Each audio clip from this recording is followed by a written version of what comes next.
पाठवतो, त्याच्यावर नाही पाठवतो. कोणता सर? तुम्हाला पाठवलं ऑलरेडी, देईलच ना. हां हां. कोणता पाहिजे व्हिडिओ तुम्हाला? बाहेरचा आणि आजचा. हां, ते पाठवलं. मला पर्सनली पाठवलं, पर्सनली.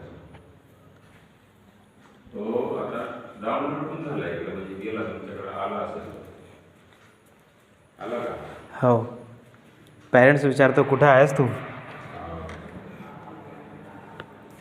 बंद करा. हो हो सर.